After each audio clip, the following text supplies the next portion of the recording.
हक दो कराची को।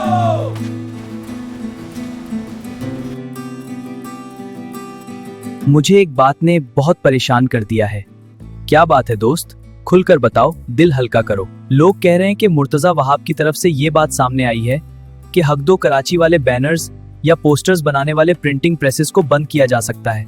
मुझे डर लग रहा है, मेरे अबू का काम भी प्रिंटिंग का है। अगर ऐसा हुआ तो हमारा क्या होगा? दोस्त, पहले तो परेशान ना हो।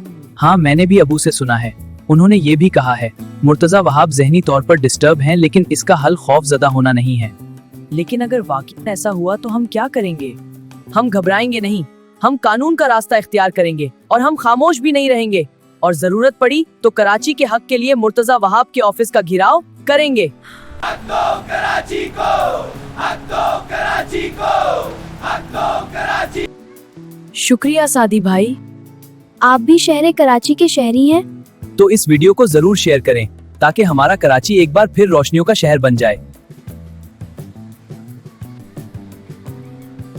हक दो कराची को, हक दो कराची को, हक दो कराची को, हक दो कराची को।